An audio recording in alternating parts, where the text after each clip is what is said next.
नमस्कार, मैं हूं विनोद कुमार शुक्ला। अड्डा पर आपका स्वागत है। आज एक महत्वपूर्ण विषय है जिस पर चर्चा होनी आवश्यक है। अविमुक्तेश्वरानंद जो हैं, उन्होंने उद्धव ठाकरे से मुलाकात के बाद जब मीडिया से बात की तो उन्होंने दो तीन बातें की। पहली बात ये कि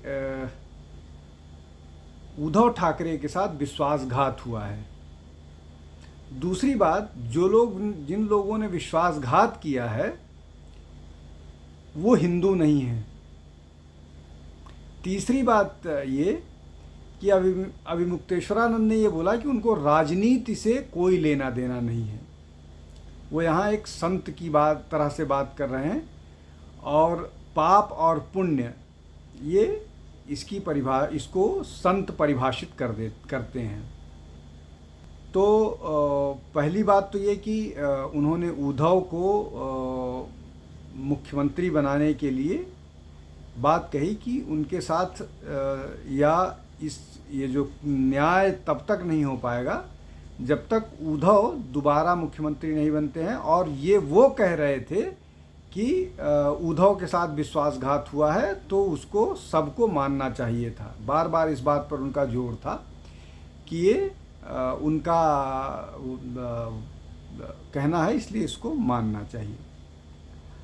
अब बात यहीं से शुरू करते हैं, आखिरी से, जब उन्होंने कहा कि वो उनको राजनीति नहीं करना है। जब 2014 के लोकसभा के चुनाव हो रहे थे तो अविमुक्तेश्वरानंद जो हैं वो अपने जो शंकराचार्य हैं स्वामी स्वरूपानंद, उनके प्रतिनिधि बन करके आए थे, इसलिए कि स्वामी स्वरूपानंद नरेंद्र मोदी के चुनाव का विरोध कर रहे थे। तो उनका स्वास्थ्य ऐसा नहीं था, इसलिए उन्होंने खुद बोला कि वो अपने प्रतिनिधि के रूप में अविमुक्तेश्वरानंद को भेजेंगे और वो मोदी का विरोध करेंगे वहाँ पर। ऐसा नहीं है कि केवल ज्योतिष पीठ के शंकराचार्य, हालांकि वो द्वारका पीठ के भी शंकराचार्य थे, वो ही विरोध कर रहे थे। श्रृंगेरी के शंकराचार्य ने भी विरोध किया था। श्रृंगेरी के शंकराचार्य अधोक्षानंद ने भी विरोध किया था और उन्होंने आर्गुमेंट ये दिया था। अब अविमुक्तेश्वरानंद कह रहे हैं कि हम धर्म की बात कर रहे हैं, इसलिए धर्म की बात तो हम संत हैं तो कर ही सकते हैं। अधोक्षानंद ने तो धर्मनिरपेक्षता की बात की थी। उन्होंने ये कहा था कि मोदी को इसलिए हराया जाना चाहिए कि वो धर्मनिरपेक्ष नहीं है। एक ऐसे संत से जिसको हिंदू धर्म सनातन के रक्षा या सनातन के बचाव प्रचार के लिए जाना चाहिए, वो मोदी का विरोध सिर्फ इसलिए कर रहा था कि धर्मनिरपेक्षता के नाम पर। खैर, मोदी चुनाव जीते, वो अब की 2024 में तीसरी बार अध्यक्ष बने हैं। अब मुख्य विषय पर आते हैं, जिसको अविमुक्तेश्वरानंद ने जो बात की है, जो वो ये कह रहे हैं कि वो राजनीति नहीं करते हैं, राजनीति से उनका कोई लेना देना नहीं है। और ये बातें जो वो कर रहे थे कि जब तक उद्धव ठाकरे को दोबारा मुख्यमंत्री नहीं बनाया जाता है तब तक जो उनके साथ धोखा हुआ है उसकी भरपाई नहीं होगी। अब अविमुक्तेश्वरानंद के जो गुरु थे स्वरूपानंद के गुरु थे करपात्री जी महाराज। करपात्री जी महाराज अपने आप में उनका इतना प्रभाव है, संत के नाते इतने ओजस्वी वक्ता थे कि अगर आप किसी बुजुर्ग से पूछिए तो उनके बारे में ज़रूर बात करता है, ज़रूर बताएगा। अब मैं ये बातें क्यों कर रहा हूँ, मैं स्वरूपानंद की बात क्यों कर रहा हूँ, मैं करपात्री जी की बात क्यों कर रहा हूँ, उसके कई कारण हैं। पहला कारण ये कि उत्तर प्रदेश का मुख्यमंत्री एक भगवाधारी संत है। तो भारत में अगर कोई संत देश के लिए, समाज के लिए, राजनीति में जाता है तो उसमें उसको न हीन भावना होनी चाहिए, न गिल्ट होना चाहिए। अब आप ये भी बात आ सकती है कि भाई बीजेपी की बात हो रही है तो उदाहरण जरूर दिया जाएगा कि संत राजनीति में आ सकता है। नहीं, बीजेपी में आने से पहले की मैं बात कर रहा हूँ। करपात्री महाराज ने अखिल भारतीय राम राज्य परिषद का गठन किया था 1948 में। अखिल भारतीय राम राज्य परिषद के अध्यक्ष थे स्वरूपानंद। स्वरूपानंद जो अभिमुक्तेश्वरानंद के गुरु हैं और 1952 के चुनाव में 3 लोकसभा सीटें जीती थी और राजस्थान की असेंबली चुनाव में 17 विधानसभा सीटें तक जीतने का रिकॉर्ड रहा है जो राम राज्य परिषद है। अब ये राम राज्य परिषद जो है यही बाद में जाकर के भारतीय जनसंघ में मर्ज हो जाता है, 1971 में ख़त्म हो जाता है। अब ये भारतीय जनसंघ कौन है? भारतीय जनसंघ भारतीय जनता पार्टी का पुराना राजनीतिक दल है। 77 के बाद जब मर्ज हुए थे, जब उसके बाद डुअल मेंबरशिप के कारण अलग होना पड़ा था, तो उसके बाद फिर भारतीय जनसंघ ख़त्म होकर के 1980 में भारतीय जनता पार्टी में। तो अभिमुक्तेश्वरानंद के गुरु थे, वो राम राज्य परिषद से जुड़े हुए थे। और बाद के दिनों में सबको ये है कि उनकी जिस तरह से कांग्रेस के साथ नज़दीकी की बात कही जाती है, हालांकि उनके बहुत सारे मसले ऐसे थे जो विवादास्पद भी थे और कुछ वो भी थे। 370 को लेकर के उन्होंने सपोर्ट किया, साईं बाबा को लेकर के उनका अपना विचार है, संघ को लेकर के अपने विचार थे उनके, वीएचपी को लेकर के उनके अपने विचार थे। ये सारे वो थे। गौ हत्या को लेकर के, गौ सेवा को लेकर के उनके अपने विचार थे, जिसको लेकर के वो लगातार बहुत सारे राजनीतिक दलों की आलोचना करते रहे थे। लेकिन इसमें कोई दिक्कत नहीं है। संत जो है वो को जो उचित लगे वो उसकी आलोचना करे। उनका साईं बाबा को लेकर के विवाद हुआ था उमा भारती से, जब उमा भारती साईं बाबा के दर्शन के लिए गई थी तो, और उन्होंने बात कही थी, तो उन्होंने स्वामी स्वरूपानंद ने उसकी आलोचना की थी।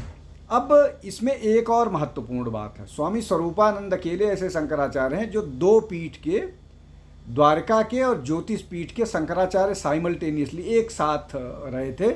इसलिए कि जो ज्योतिष मठ है उस शंकराचार्य को, वहाँ के शंकराचार्य को लेकर के विवाद है। वो विवाद यहाँ तक है कि ये सारे के सारे लोग स्वामी ब्रह्मानंद के शिष्य हैं और ब्रह्मानंद जो है वो उनके जो शिष्य थे, उन्होंने एक विल बनाया था, अपनी एक विल बनाया था। उसके हिसाब से उन्होंने ये जारी किया था कि मेरे मौत के बाद ये मेरा उत्तराधिकारी हो सकता है, ये हो सकता है, हो सकता है, ये हो सकता है।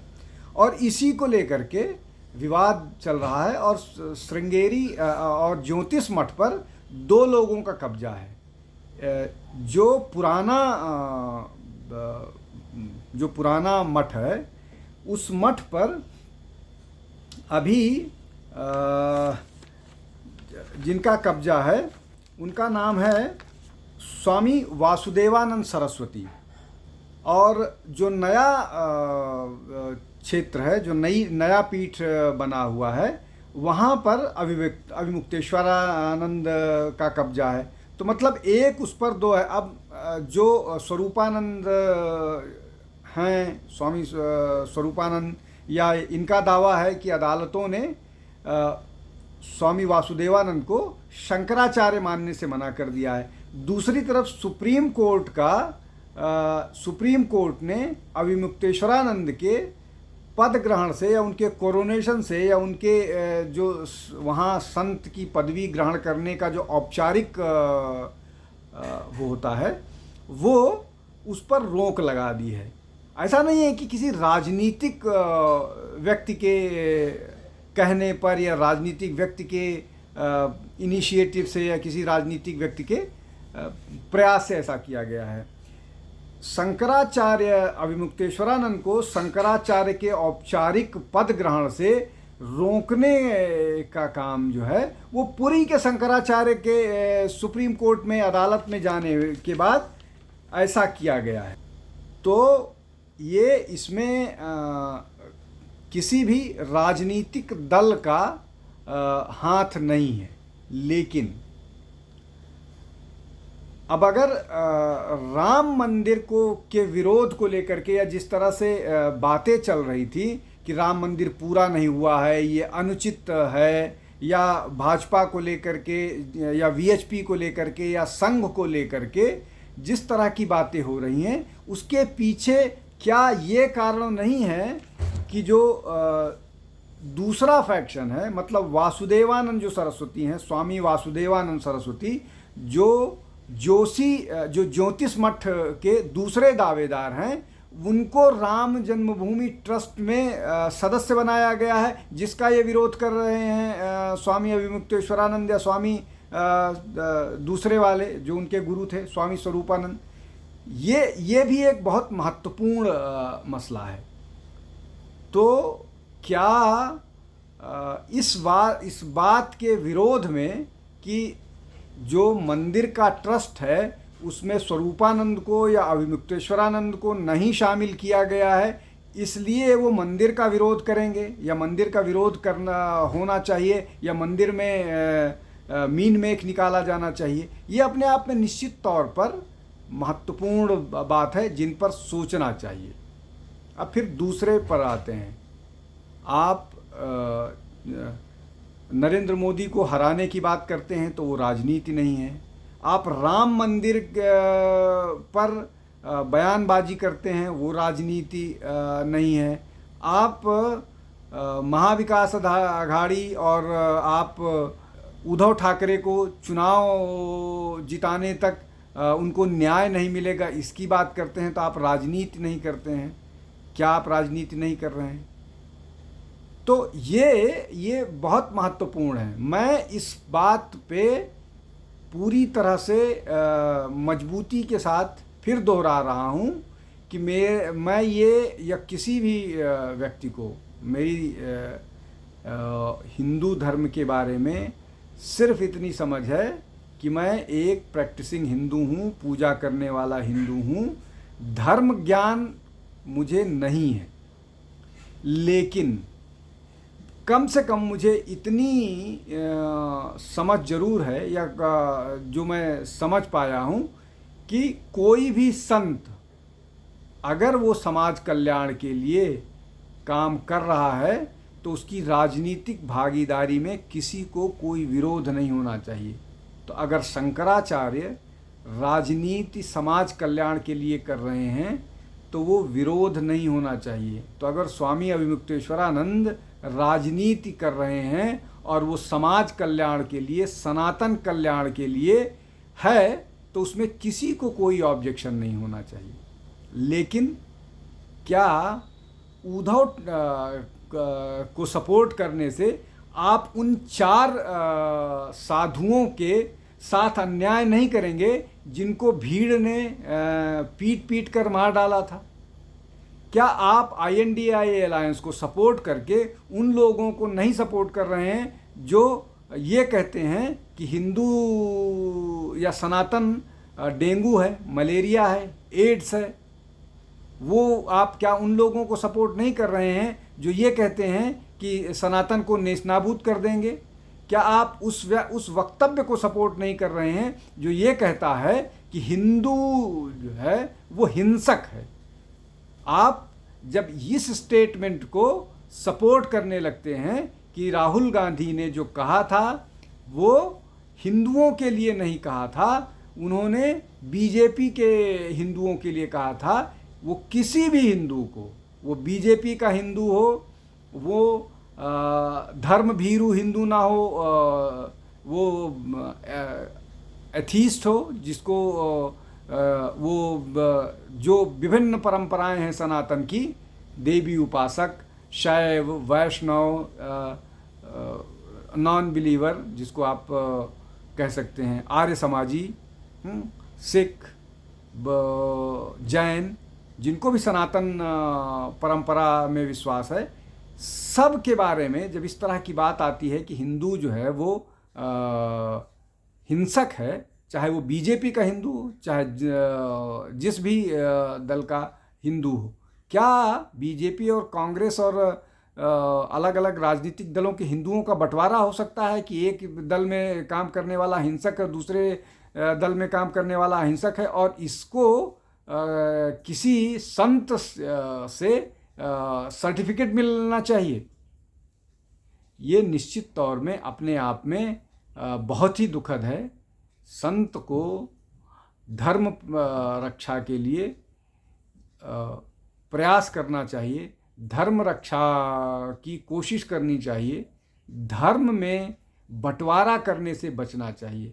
मुझे लगता है कि ये जिस तरह की बात अभिमुक्तेश्वरानंद महाराज ने की है, उससे हिंदू समाज, हम ये नहीं कहेंगे कि पूरा हिंदू समाज आहत हुआ है, लेकिन एक बड़ा समाज निश्चित तौर पर आहत हुआ है, इसलिए कि वो उन पालाघाट के उन साधुओं की लिंचिंग को याद करेगा, उद्धव ठाकरे के शासनकाल में हुई, उसकी जांच को भी किस तरह से प्रभावित करने की कोशिश का आरोप लगता रहा है। उसके अलावा जिस तरह से डीएमके, जिस तरह से मल्लिकार्जुन खड़गे के पुत्र और कर्नाटक सरकार में मंत्री प्रियांक खड़गे, या डीएमके के नेता ने संसद में बात की, या राहुल गांधी ने संसद में बात की, वो निश्चित तौर पर न केवल पूरे हिंदू समाज के लिए दुखद है, और एक संत जब ये कहता है किसी के उसमें होता है तो और तकलीफ दे होती है और दुख होता है कि जिनसे हमको मार्गदर्शन की ज़रूरत है वो कहीं शायद खुद मार्ग उनको फिर से देखने की ज़रूरत है कि वो सही मार्ग पर हैं, या क्या उनके बारे में होगा। सिर्फ इसके कि हिंदू उनको, उनकी बातों को सुन के दुखी होगा, अपने आप को मलिन महसूस करेगा। आज के लिए इतना ही। आप हमारे साथ जुड़िए, अड्डा में आइए, हमको लाइक कीजिए, शेयर कीजिए, हमारे चैनल को सब्सक्राइब कीजिए। बहुत बहुत धन्यवाद। नमस्कार।